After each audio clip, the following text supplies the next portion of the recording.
이 보게 음악 됩니다. 방송까지 완주하게 되는 어떤 선형적으로 좋아하는 이 팀은 보통 병렬적으로 몇 팀 정도가 되는지 궁금해요. 3-4팀 정도 되는 것 세 같아요. 팀. 네네네. 네, 안녕하세요. K-pop 하는 여자들 기획자 박유진이라고 합니다.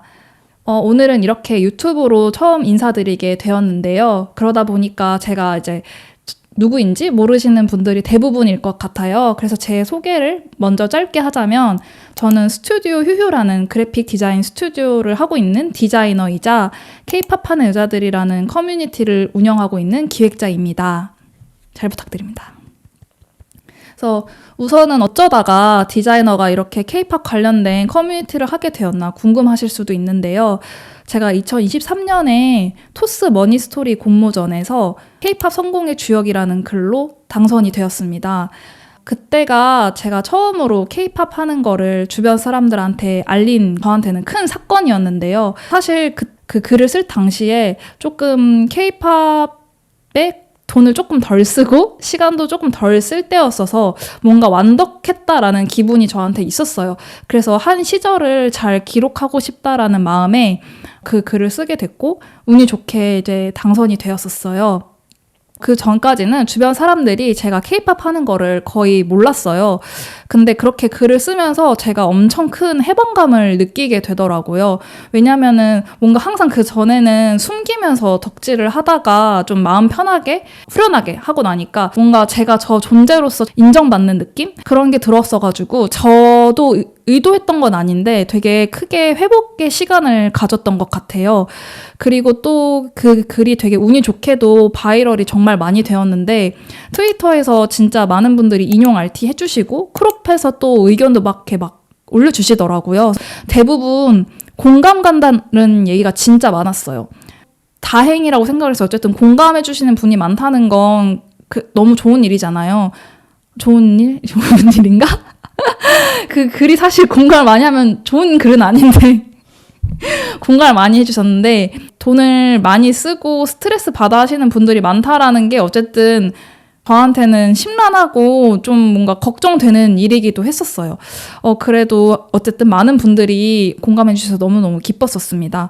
그래서 그 글 토대로 다양한 사람을 만날 수 있는 기회가 생겼었어요. 그래서 많은 분들과 만나면서 이야기를 나누며 저한테 몰랐던 어떤 제 안에 있는 욕망을 발견을 하게 되었는데요. 제가 생각보다 K-팝을 더 많이 좋아하고 이거를 어떤 하나의 문화로 바라보고 조금 더 좋게 바꾸고 싶다라는 욕심이 생기게 되었습니다.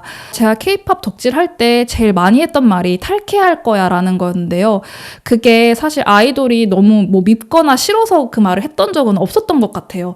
항상 뭔가 제 사랑하는 마음이 저당 잡혀가지고 뭔가 자본으로 휘둘릴 때 K-팝이 굉장히 그 산업이 성장하면서 이제 많은 자본가들이 몰리게 되고 어떤 작은 단위 요소 하나하나가 다 자본으로 치환되기 시작했잖아요. 그래서 예를 들면 우리가 이제 아이돌한테 좋아한다는 말을 해야 될 때도 월 4,500원을 구독을 해야지 할 수 있고 콘서트 좀 앞자리에서 보고 싶다고 하더라도 사운드 체크라는 팔아가지고 그게 꼭 5만 원을 더 내야지만 볼 수 있고 또 크게는 뭐 팬사인회 몇백만 원을 내야지만 볼 수 있고 그런 식으로 되게 작은 단위 하나하나가 다 자본으로 치환되니까 그 부분에서 되게 무력감을 느끼게 됐었어요. 그리고 저항하고 싶은데 저항할 수 있는 방법을 몰라서 괴로웠던 것 같아요. 내가 소비자인 걸 넘어서서 이 K-팝을 향유하는 사람으로 남으려면 이 주체성 회복을 꼭 해야겠다라는 생각이 들었습니다. 탈퇴할 거야 라는 말을 결국 이루지 못했어요. 아쉽게도 다시 2024년 여름에 다시 K-팝을 하기 시작했습니다. 그래서 제가 탈퇴를 못할 거면 K-팝을 바꿔야겠다 라는 생각을 했고요. 하지만 K-팝 바꿀 수 없죠. 저 혼자서 한 번에 바꿀 수 있는 일은 아니라고 생각을 했어요. 근데 다행히 주변을 둘러보니까 제 마음과 같은 사람들이 되게 많이 보였어요. 그래서 이 사람들과 같이 뜻을 합쳐서 어떤 작은 파동이라도 만들어보자 라고 힘을 합치게 되었고요. 그렇게 해서 2024년에는 들불과 함께 K-팝 하는 여자들 토크를 해서 9명의 이끄미들과 정말 재밌는 이야기를 많이 나눴습니다. 자본 밖에서 사랑하기부터 시작해서 우리가 K-팝을 하면서 어떤 노동을 하는지까지도 다양하게 다루어 보았는데요. 그 내용이 너무 재밌어서 한겨레에서 K-팝 사랑과 탈출 사이라는 연재도 진행하게 되었습니다. 그래서 지금까지 연재를 하고 있고요. 작년 연말에는 아트 엑스제이즈라는 AAD에서 쿠킹 K-팝이라는 글쓰기 워크숍도 진행했습니다. 그때 참여하신 분들이 정말 재미있는 글들을 많이 써주셨고요. 과정에서 분명히 이분들도 자기 자신을 긍정하게 되고 또 팬으로서의 주체성도 회복할 수 있었다고 생각을 해요. 그래서 이 글도 지금 공개를 준비하고 있으니까 많이 기다려주시면 감사드리겠고요. 자본으로만 치환되는 것에서 벗어나서 K-팝을 하려면 우선 팬의 이야기가 더 많이 기록되어야 된다고 생각을 했어요. 보통 K-팝 팬 하면은 숫자, 돈으로만 기록되고 있는데 그게 아니라 팬들이 진짜 무엇을 좋아하는지, 언제 사랑하는지, 어떤 걸 보고 열광하는지 좀 더 팬이라는 뭉텅이가 아니라 한 명 한 명 개인의 이야기를 담다 보면 변화할 거라고 생각을 하게 되었습니다. 그렇게 생각을 해서 이렇게 유튜브를 시작하게 되었고요. 제가 이런 영상 매체는 처음이어가지고 분명히 많이 서투를 수 있는데 재밌게 봐주시면 좋을 것 같아요. 네, 그래서 오늘 첫 번째 편 서혜인님을 모시고 이야기를 나누도록 하겠습니다. 네, 우선 K-팝 하는 여자들 유튜브의 첫 번째 게스트가 되어주셔서 진짜 너무너무 감사드려요. 영광입니다. 영광입니다. 우선 먼저 혜인님 간단한 소개를 먼저 하고 시작할까요? 저는 글쎄요. 이 시리즈에서 저를 어떻게 소개하면 좋을까 고민이 됐었는데 1세대부터 5세대까지 두루두루 K-팝을 하고 있는 서혜인이라고 합니다. 뉴스레터 콘텐츠로그라는 K-팝을 포함한 대중문화 뉴스레터를 발행하고 있고요.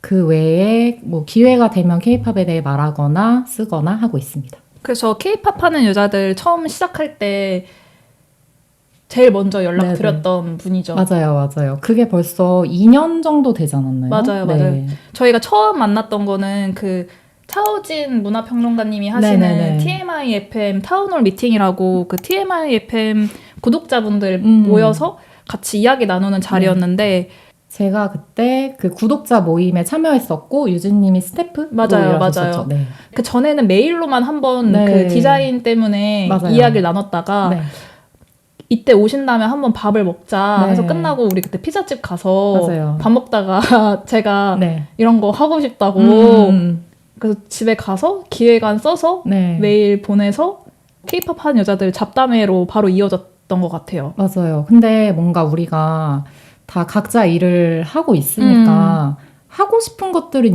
있을 수 있고 그래서 머릿속에 뭐 저도 기획안이 수천 개가 있기 때문에 그냥 하고 싶다고 의향만 밝히신 줄 알았거든요. 근데 바로 거의 그 다음날 맞아요. 기획안 완성된 형태로 주셔가지고 정말 그때도 말씀드렸지만 유진님 추진력에 정말 놀랐고 제가 사실 뭐 이제 차차 얘기하겠지만 저는 덕질메이트가 있었던 편은 아니었고 주로 혼자 덕질했었기 때문에 제가 사실 유진님이 이런 자리를 꾸릴 때 뭔가 지인을 데려온다거나 하는 식으로 도움을 드릴 수 있을까라는 생각 사실 하긴 했었거든요.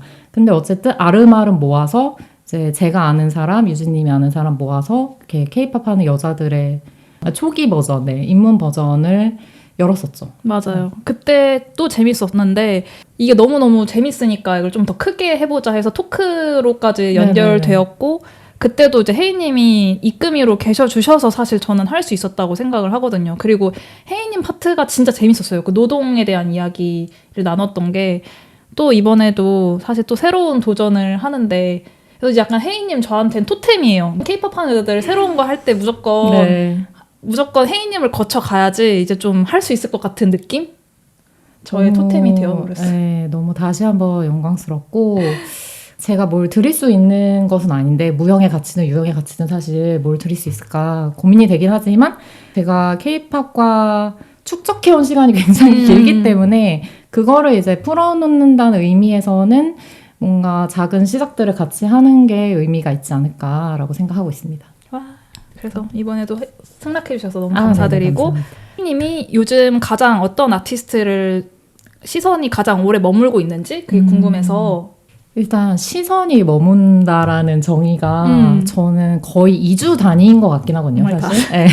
제가 본진이 없어요 지금. 본진이 없은 지가 거의 10년 가까이가 되는 것 같아서 그냥 기본적으로 새로 데뷔하는 팀이나 컴백하는 팀들은 다 보고 있는데 그래도 이 질문에 대해 답을 하자면 저는 코르티스라는 빅히트의 신인 보이그룹을 굉장히 열심히 보게 되는 것 같고 진짜 시선을 붙잡았던 것 같아요. 네, 근데 여러 가지 뭐 매력적인 요인이 그 팀에 있겠지만 일단은 5명의 멤버들이 뚜렷한 포지션 구분 없이 공동 작업, 공동 창작을 한다는 것을 이제 데뷔 때부터 그 메시지를 표출을 했고 실제로 그걸 결과물로 보여주고 있고 뭐 지금 아이돌 분들 중에서 작사 작곡 하시는 분들은 많지만 이제 코르티스는 영상 작업까지 한다는 거, 뮤직비디오 디렉팅까지 하고 있어서 그 부분이 너무 재밌다라고 하면서 보고 있고 그 데뷔 앨범의 수록곡 거의 다 뮤직비디오를 냈더라고요. 네네. 근데 그 중에서 롤러바이라는 곡을 혹시 보셨나요? 제가 딴 거 다 챙겨봤는데 아, 그것만 못 롤러바이만? 봤어요. 네네. 아, 그건 끝나고 봐야겠다. 그게 네. 되게 단촐한 컨셉인데 네. 그러니까 멤버들이 수영장에서 노는 장면을 찍었는데 코카콜라 시점에서 찍은 뮤직비디오예요. 네. 그러니까 콜라 캔에 캠을 달아서 그거를 이제 5 멤버들의 손에 손으로 이제 계속 이동을 하면서 뭐 물에도 들어갔다가 하는 우리가 이제 보지 못한 뭔가가 나타났다라고 생각하고 있죠. 저도 콜티스를 몇 개 봤어요. 네네.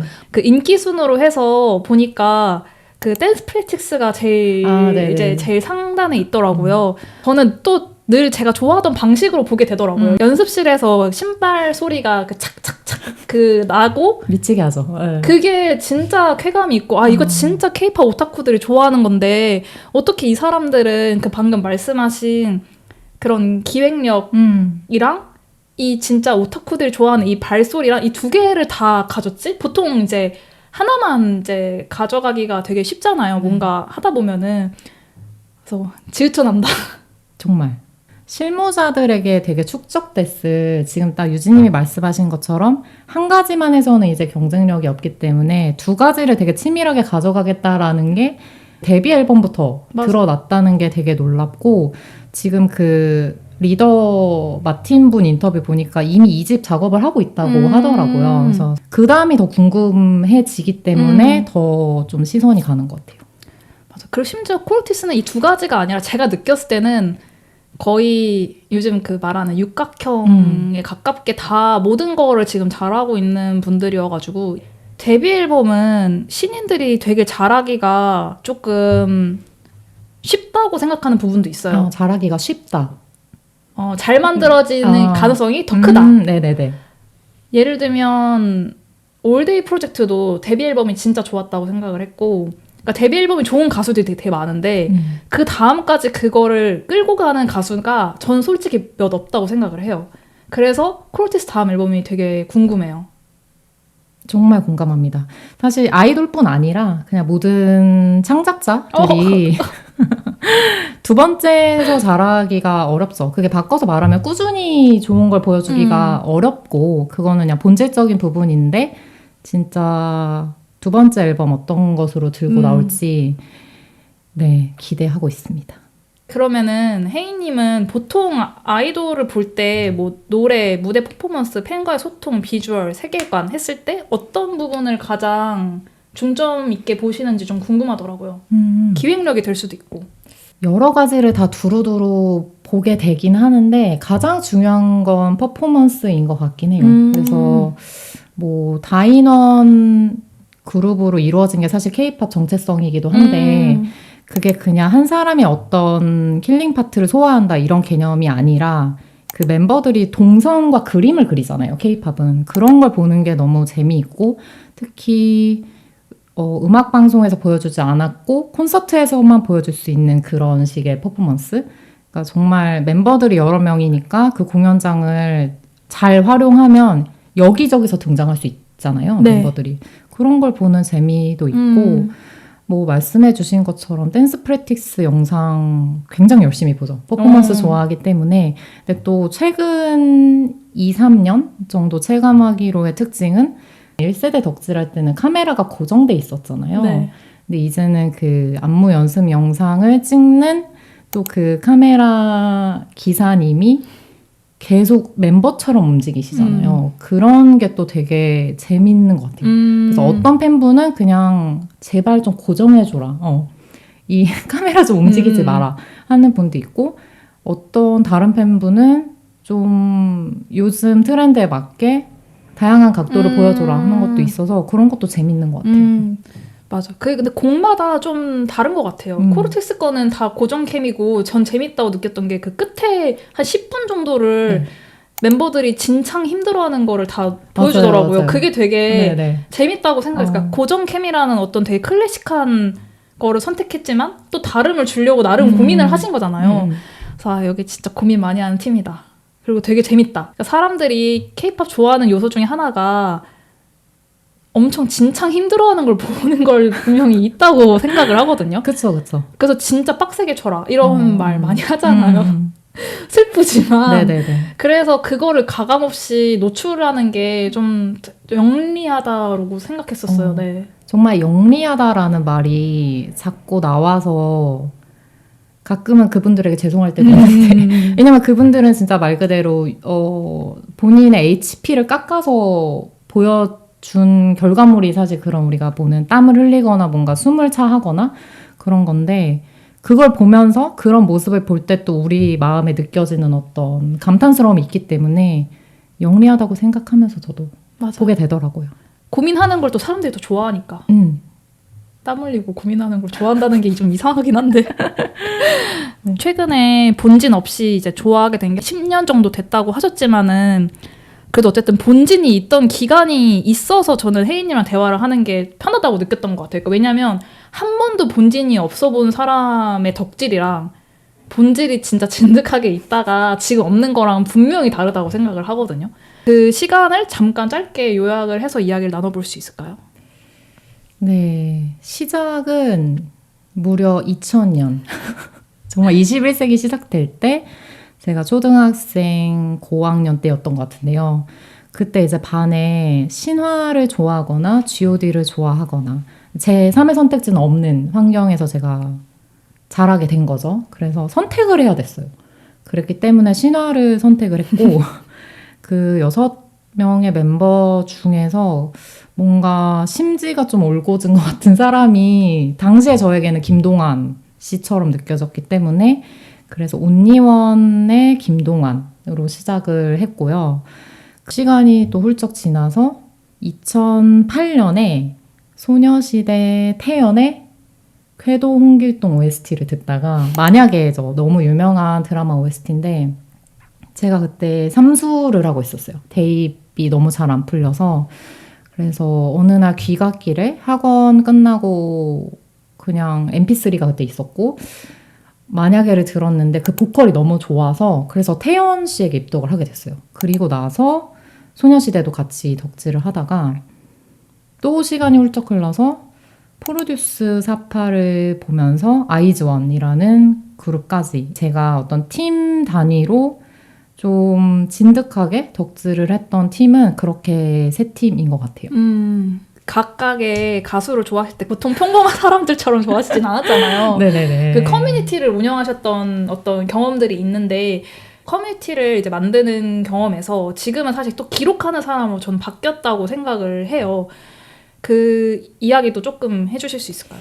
팬의 이야기를 하려면 제 나이를 밝히는 게 이해하기 좋으실 것 같아서, 제가 88년생인데 딱 그 제가 초등학생 때부터 지금까지 굉장히 많은 온라인의 플랫폼들이 사라졌다가 뭐 등장했다가 했을 거잖아요. 그래서 신화를 덕질할 때는 다음 팬카페를 운영을 했었어요. 그러니까 보통은 가입하는 사람인데 여긴 달라. 그럼. 운영자가 된다니까. 그러니까 그 회원으로 저도 시간을 보내봤는데 뭔가 성에 차지 않았죠. 그 다른 곳들의 운영 방식이 운영자가 좀 강압적인 리더십을 보여줄 때 저는 좀 그러니까 거기서 어떤 위계도 느껴졌던 것 같고, 근데 그냥 팬들이랑 다른 팬들이랑 되게 평등하게 이야기를 하고 싶은데 자유롭게 그런 분위기를 만들고 싶었던 것 같아요. 그래서 처음 덕질할 때 자연스럽게 팬카페를 운영을 하게 됐고, 그때 회원 수가 1,500명 정도 됐던 것 같아요. 1,500명 모으기가 진짜 쉽지 않은 일인데. 네. 그래서 그 당시에 제가 덕질할 때 그 김동완의 템템클럽이라는 라디오를 이제 김동완 씨가 매일 DJ를 하고 있어서 회원이 1,000명이 됐을 때 제가 사연을 보냈죠. 근데 제가 보낸 걸 보고 다른 회원분들도 이제 보내가지고 결국 읽혔던. 그래서 1,000명 돌파 축하한다. 오. 이랬던 사연을 들었던 기억도 있고 그리고 나서 이제 소녀시대 때는 다른 팬분의 도움을 받아서 호스팅을 하나 파가지고 퀴즈를 풀어야만 가입을 할 수 있는 형태로 그때는 굉장히 소규모였어요. 5, 60명 정도의 소녀시대 팬들이 모여서 하는 웹사이트도 운영을 했었고 운영은 거기까지 돼요. 그래서 그때는 그럼 본진이 있었는데 그 이후로는 본진을 두지 않은 이유를 여쭤봐도 될까요? 뭔가 뚜렷한 이유가 있었던 건 아닌데 그냥 간단히는 양적인 이유 때문인 것 같거든요. 1세대, 2세대 때만 해도 음악방송에 나오는 아이돌이 이렇게까지 많진 않았기 때문에 그냥 그 중에 한 팀을 고르는 게 조금 더 자연스러운 선택이었던 것 같은데 지금은 다 보고 싶어요. 다 진짜. 보고 싶기 때문에 최애를 고르면 최애만 봐야 되잖아요. 그래서 그런 이유로 그냥 궁금한 게 많아서 본진이 없어진 저한테는 자연스러운 결과였던 것 같아요. 네. 무슨 마음인지도 알 것 같아요. 저도 너무 가고 싶은 콘서트가 많아가지고 최애 가수의 콘서트를 현실적으로 덜 가야 되는데 그러지도 못하고 저러지도 못하고 그냥 다 가는 사람이 돼가지고 네네. 본진의 농도가 조금 그래도 내려가야지 가능한 일이기도 네, 해서 네. 혜인님만의 그 중에서도 눈이 가는 아티스트가 분명히 있는 거고 무대를 떠나서 그런 최애를 정의하는 기준은 또 다르다고 생각을 해요. 그 그룹에 관심이 생기는 거랑 네네. 그래서 그런 기준이 또 있을까요? 저는 이 질문에 대해서 어떤 속성을 가진 사람이 내 최애가 된다기보다는 저는 일단 그 팀의 리더들을 항상 좋아했더라고요. 사실 태연도 소녀시대의 리더였고 방탄소년단의 예를 들면 RM, 아이들의 소연 같은 멤버들을 계속 좀 주목하게 되고 그들의 뭔가 인터뷰 같은 걸 찾아 읽게 되고 왜냐면 아무래도 리더가 그 팀에 대해서 어떻게 지금 자기가 그림을 그리고 있는지 그리고 혹은 뭐 팬을 안심시켜주는 역할도 사실 리더가 좀 많이 하는 편이긴 하니까 멤버들 개개인이 너무나 송곳 같은 개성을 가지고 있는데 그것들을 다 팀으로 모았을 때 하나로 방향성을 제시하는 게 K-POP 아이돌의 리더라고 생각을 하고 그래서 돌이켜보니까 제가 덕질했던 멤버들의 공통점이 다 리더였구나. 물론 김동완 씨는 아니긴 한데요. 그때는 너무 빨리 선택을 해야 됐기 때문에 그랬던 것 같고 그래서 그 리더들이 가지고 있는 뭔가 그냥 사회인으로서 느껴지는 어떤 고충 같은 것도 공감이 되는 것 같고, 물론 그 무게감은 다르겠지만, 리더들한테 눈이 한 번 더 가는 것 같아요. 네. 그 리더라는 롤이 마청한테 많이 주기는 해도 100% 일치하지는 않잖아요. 맞아요. 네. 그래서 전 되게 재밌다고 생각을 했어요. 근데 어느 순간부터 케이팝에서 점점 리더를 없애는 분위기가 살짝 돌고 전 사실 그게 되게 아쉬웠거든요. 막내라는 롤은 또 막내만의 매력이 그래서 막 엄청 있고 그래서 왜 리더를 없애지? 그런 좀 아쉬움? 그리고 또 어떤 팀은 리더를 돌아가면서 하기도 맞아. 하고요. 그거는 저도 좀 이도저도 아닐 수 있다라는 생각이 들기는 하거든요. 회사에서도 그렇잖아요. 리더십 있는 사람 분명히 있고 그 사람의 리더십을 좋아하는 사람이 분명히 있기 때문에 그 사람이 진짜 그게 있어서 그 역할을 받는다면 충분히 대중들한테 매력을 보여줄 수 있는 기회여가지고 저는 리더가 있는 그룹이 좋더라고요. 네. 물론 제가 좋아하는 그룹은 리더가 지금 현재 없지만 아, 그렇네요. 그게 좀 아쉬워요. 네네네. 있으면 더 좋을 텐데. 근데 정말 좀 필요한 역할이란 생각이 드는 게 그 유진님이랑 저랑 1년 전 이맘때 이제 뭐 같이 보진 않았지만 SM 30주년 콘서트를 갔었을 때 그때 이제 엑소의 무대가 있었는데 그러니까 2025년 1월이었잖아요. 그때 이제 엑소의 수호, 찬열 이렇게 둘만 무대를 설 수 있는 상황이었고 그래서 그 무대를 보면서 나는 12명부터 봐왔는데 왜 이게 2명이 된 것이지? 하면서 너무 이제 그 무대에서의 정말 그 빈자리도 많이 느껴졌고, 그래서 좀 아쉬운 마음을 가지고 귀가를 했었는데, 이게 이제 시간이 지나서 12월이 됐을 때, 그 MMA에서 모여서 또 5명이 보여주는 또 팀워크가 있더라고요. 그게 가능했던 이유는 엑소의 리더인 수호가 굉장히 이 팀을 지키겠다라는 의지가 높았기 때문에 그게 이제 팬들도 알고 다른 멤버들한테도 전해졌으리라고 생각을 해요. 그래서 그런 중심을 잡아주는 사람이 없었으면 이런 형태로 나오기는 힘들지 않았을까? 그래서 사실 지금 저희가 이야기하고 있는 시점에서 3일 후면은 엑소 신보가 나오거든요. 네네. 굉장히 기대하고 있어요. 저도요. 그 어느 때보다. 구매하셨어요? 구매는 안 했는데 네. 근데 구매해야 할 이유가 생겼죠.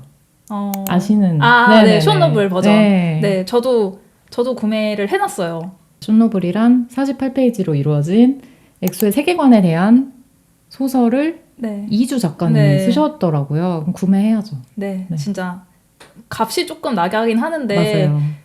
그 플러스로 너무 살만한 가치가 있다고 생각을 해서 좀 재밌게 읽어볼 생각이 좀 설레고 있어요. 네. 최근에 키키에서도 이슬아 작가님이 글 써주셨더라고요. 맞아요. 그래서 너무 이런 경계를 허무는 작업들이 저는 너무 재밌다고 생각을 하고 좀 더 많아졌으면 좋겠어요. 그게 아이브 트레일러 영상에 뭐 정세랑 작가님이 나레이션 써준 거, 그리고 뭐 르세라핌 세계관에도 이제 김수엽 작가님이 작성을 하신다거나 그런 사례들이 이제 또 많아지고 있는 것 같아서 더 많아지면 좋겠다 생각하고 있어요. 더 풍성하게 즐길 수 있는 것 같아요. 같은 컨텐츠여도. 그러니까 아까 본진이 없다고 하셨지만 전 요즘 점점 본진 없이 K-팝 자체를 덕질하는 분들이 점점 많아지고 있는 추세라고 느껴요.